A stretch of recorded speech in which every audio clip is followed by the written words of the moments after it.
I have never in my life worked as hard as how I work now. It grew extremely fast. If I have like formatted dogs, my day is stressed. Good morning, everybody. Welcome back. I hope you're all well. I always presume it's the morning, but you might not be watching in the morning, so possibly good afternoon. I'm excited to do this video. I put up a Q&A on my Instagram just to see if anyone had any questions about grooming, and you guys actually did, and I'm really excited. I can't believe people have asked me questions. I think I've mentioned before, but I just feel like if you're new to grooming, there's just not that much information out there. I am 24, I own my own grooming business, so I thought I'd give it a go, answer some of your questions, hopefully I can help. I haven't actually looked at any of the questions yet, so I will take a look now and hopefully I can offer you some sort of help, hopefully. Okay, let's go. I need to figure out which one I'm going to start with. Hang on a second, guys. Okay, so there's a lot of questions about starting a business, which is fun. I love it. I feel like that's exciting. Even if you go into it like me and just have absolutely no idea what the hell you are doing. What's the hardest part of your job? I feel like that's a really good question. So I'm going to go with what comes to my mind straight away. So there's two things that come up. And the first one is social media. If you use social media, it's basically like another full-time job and it is intense. And I find that aspect way, way, way harder than grooming. I'm so sorry, I don't know if I'm blurry, but I haven't got my glasses on. I feel like I look strange with glasses on.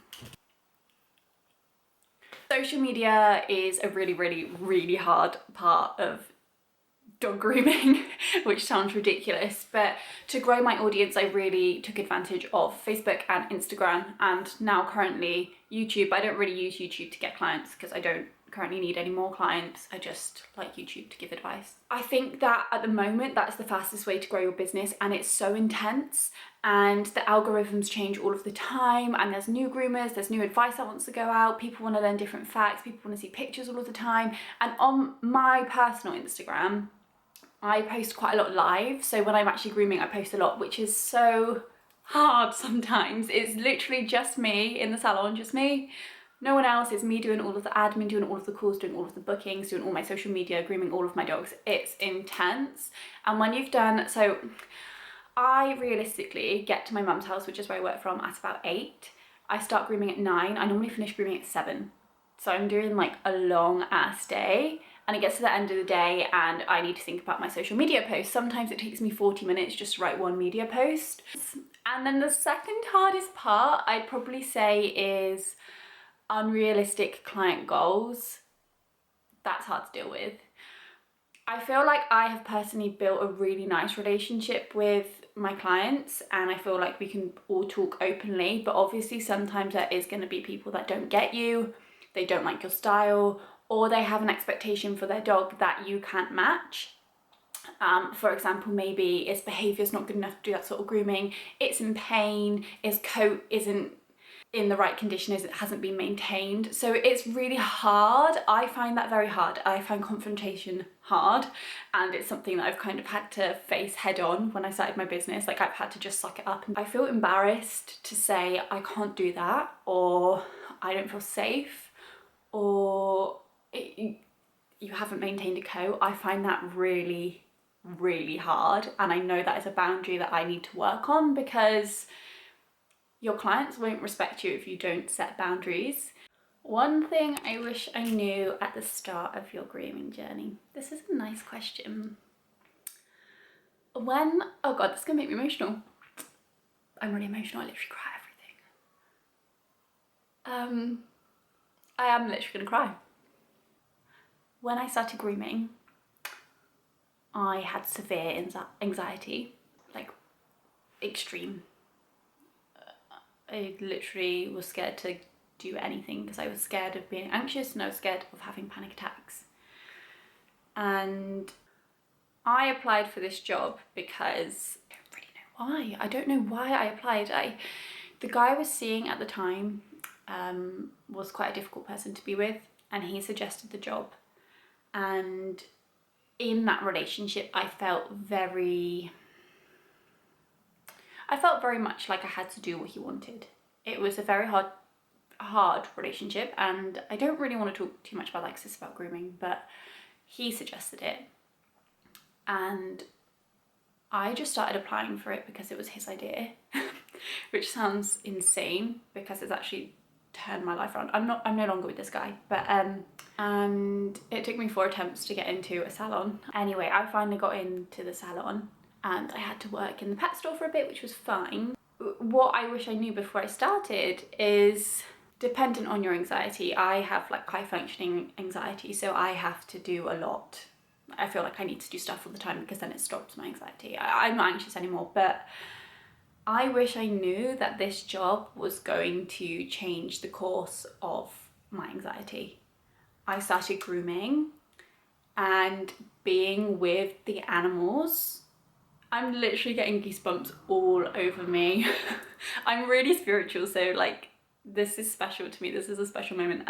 Being with the animals was stopping my anxiety, and it was also letting me express all of my creative skills that I had studied that I hadn't done for such a long time.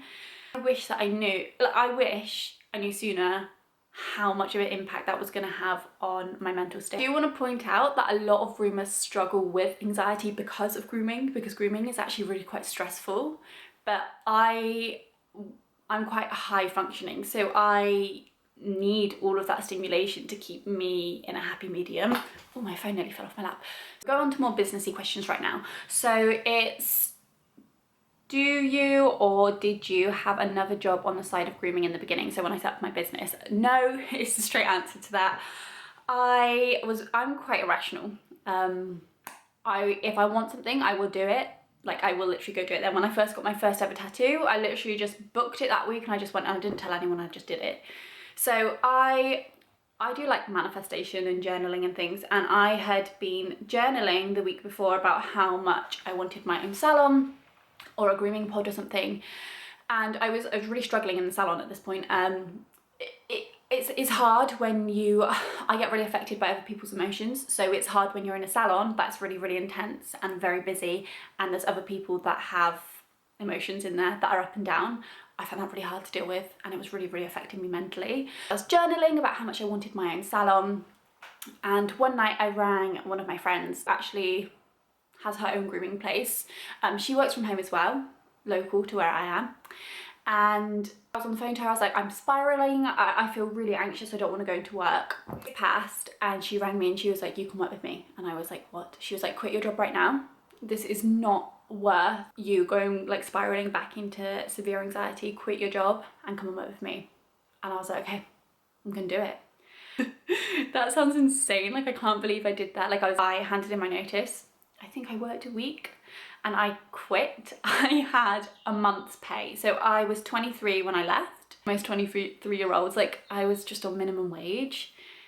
I had a month's pay, which was like just over £1,000. I obviously had bills coming out as well.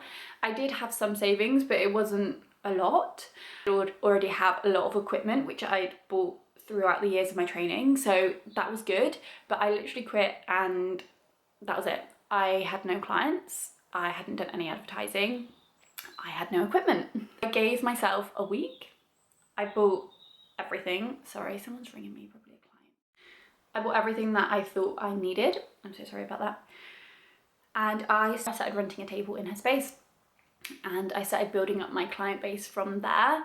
I only worked 2 days a week with her because she's also studying. So I built a huge clientele because my friend who I was renting from was only in her salon a limited number of days. This idea, my mum lives in an older house, but it's had quite a lot of work done. She's incredible. But we have a garage on the side of the house. That's quite a big room that isn't being used. So I asked her if I could use that. That didn't really go down that well. It took quite a lot of persuasion, I guess. My mum's also self-employed, and I think she was just worried because it's intense, and I don't think anyone's prepared for how intense being self-employed is. She didn't really support my idea. She didn't really want me taking this risk, and I pleaded with her. I was like, you have to trust me. I know in my heart that this is going to work and I'm going to make it work, because I had no choice. I literally had a month's pay. Like I had to make at least a minimum amount of money to pay my bills. Like I had no choice. And I think that's the only reason I progressed so quickly, is because I put myself in that situation where it was, I either make this work this month or I have to go and work in another salon. And that was the only options I gave myself. She did eventually let me use the garage, but she was like, you can do it, but I'm not helping you. This isn't something I believe in. You do you. And I was like, fine. And I think because she didn't want to work on my goal, it made me think, no, I can do this and I'm going to prove to you that I'm going to do it. And the answer to that question, no, I didn't have another job. I literally just quit and I had a lot of free time and I honestly just relaxed. I was like, I have a minimum amount of bills coming out. I don't have my own house. I paid my car off completely. So my bills weren't extreme, and I knew that I knew the amount of dogs I had to get to pay my bills, and I made it happen. And I also live in quite a small village. I did loads of advertisement on Facebook and Instagram. I did use Facebook ads, which I do think really helped expose my business to a lot of people. I do a question kind of leading on from the last question, and it's how long did it take to build your clientele? So I kind of had in mind that it was going to take me between 6 months and a year. That's just a goal I set myself. I work really well with goals, so I had that in my mind. That was my plan. But my business actually grew insanely fast, like insanity. At one point I thought I was going to need an assistant to help me with the amount of requests that I was getting, because I was so busy grooming I couldn't reply to everyone, I couldn't answer my phone. So it grew extremely fast, but I think it's because I'm a new groomer. Everyone needs a groomer. I'm in a smaller town. I'd already had some clients from my last salon, so I already had a base. I know a lot of people around here, so a lot of people know me. I was also sharing myself on social media, so people were seeing how I was treating animals and what was happening in my salon, and I think that was intriguing people. They wanted to bring their dog to me because they were like, oh my gosh, you're so good with the pets. I want to go there because I can see what you're doing. And I think that's a big fear, leaving your dog with someone you don't know and you don't know what's going to happen. And also grooming is scary. Like I worked with a lot of different groomers, and some people can't emotionally deal with the stress of an animal, and they will take their frustrations out on the pet, whether it be physical or like verbally. I would be worried about who I was leaving my dog with, especially because grooming's very overwhelming for dogs. But it took me about 6 months until I was fully booked. But I don't think anyone should go based on what I've achieved. The past year has just been solely focused on grooming, and I have killed myself in the process. Like the average is 3 years for a business to work. So I feel like you get that in your head. Mine just, I don't know. It just happened really fast. I invested in a lot of seminars. I learned a lot of different skills. I invested in the best products ever because I didn't want people coming to me and not feeling like they were getting what they were paying for. Did I find it hard to begin with? No. I feel like this isn't helpful. I was so excited to have my own business. This has been a goal. I traveled to Australia when I was 19 alone. And in my head out there, I was like, no, I want to come back. I want to own my car. I want to own a house, and I want my own business. So I already own the car. I currently own my own business. I don't currently own my own house yet. But no, I didn't find it hard. I loved it. I literally dived straight in. All of this freedom was giving me time to learn and progress and really like finesse my skills and just have time to myself. I honestly feel like you are a better groomer, or you're better at your job when you have time to also do your own hobbies. Yeah, I loved it. I absolutely love setting up my business. I love having my own business. I like this one. I was actually thinking of doing a separate video on this, so I'll just briefly outline what I do. But it's what hours, how many days a week do you work, how many dogs a day do you groom? I honestly get this question all the time. I actually get this from other groomers. So many other groomers message me asking how many dogs I groom in a day. That is down to you. That is down to what your body can take, what you can take mentally, and like what you feel safest and happiest with. it's not down to anyone else. If someone's working 8 dogs a day, so what? I couldn't work 8 dogs a day. That's just not how I work. They can, that's great. Like, that's amazing. Like, well done, you got all the business. You can do 8 dogs, that's insane. I can't do that. Grooming breaks my back and I feel exhausted after I've been grooming. I can't do 8 dogs. I groom between 3 and 4. I normally alternate, so I normally do 3 dogs one day, 4 dogs the other day, 3 dogs, and then 4 dogs. It takes me around 2 hours to do a groom. A full groom on average. So if I'm doing 4 dogs at 2 hours, that's an 8-hour day, and that's without breaks. So I don't really understand how people do 8 dogs in a day unless they're literally just like shaving the dogs off. I don't really understand. In an ideal world, I would just do 3. I think mentally and physically I can't do more than that. My shoulders hurt and my back hurts. And also, so for example, I'll start at 9 and then I will finish my dog around 11. I normally have half an hour between my dogs because my clients come straight into my salon so they can see all of the mess, and I cannot stand there being mess and I can't work in mess. So I tidy all of that and obviously book them in if they need to be booked back in. Also, that half an hour is to take into account if they're going to be late. Most people don't turn up on the hour. Most people turn up around 1:15, so it gives me time. I normally work 4 days a week, a Monday to do all of my admin because that is really overwhelming. I don't have time to do all of my social media posts and reply to everyone and book everyone in and check that my calendar's right, and add all of the notes from every dog that comes in. So I will work 5 days, but 4 days will be physically grooming. I have never in my life worked as hard as how I work now. And I like to think I was a good employee. Like, I like to think I did as much as I could, but this is a whole another level. It's different. It's so important to have time off when you're self-employed because you're not going to be bringing the standard that you need to bring or you want to bring if you're tired. Because if I'm tired, that is so dangerous. Like, I could literally seriously injure your dog if I'm tired or if I haven't got enough patience. That's how I structure my day normally. I also try to work so I don't have a ton of like aggressive dogs or like dogs that don't have good coat condition in one day. I try and spread it out so then the day's not so stressful. If I have like 4 matted dogs, my day is stressed. Or if I have like 4 aggressive dogs, then I'm just going to be in the worst mood and it's going to affect all of my relationships outside of work, and it's just not worth it. Like, I can't answer all these questions because we'd be here all day. Do you get many aggressive dogs? So not extreme amounts, but you will get aggressive dogs, but it's down to you and how safe you feel. If your health is compromised and your safety is compromised, it's not worth it. That dog could injure you and you might not be working. It's different when you're in a salon and there's 2 or 3 of you and you can help each other, but when you're on your own, you have to be really careful. There's a number of dogs I have refused because I don't feel safe, and I hate doing that.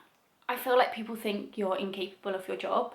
If you kind of look at it from a business perspective, that person is telling you, I can't do the job you're asking for, you need to go somewhere else, and they are respecting you rather than trying and taking your money to do something that they're not capable of. I don't get that many.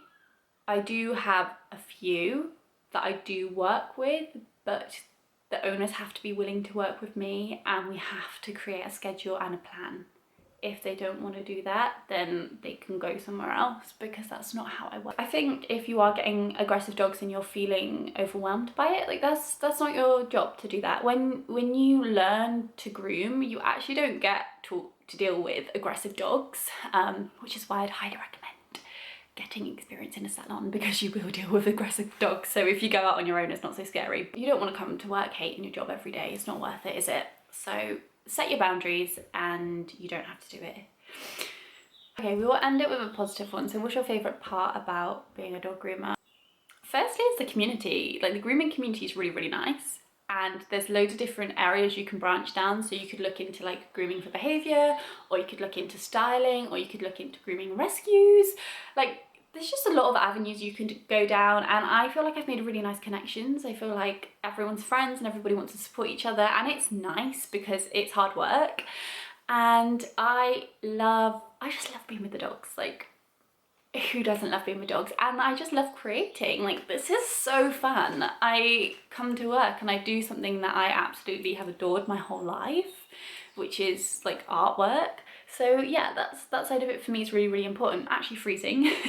So I'm gonna end the vlog here.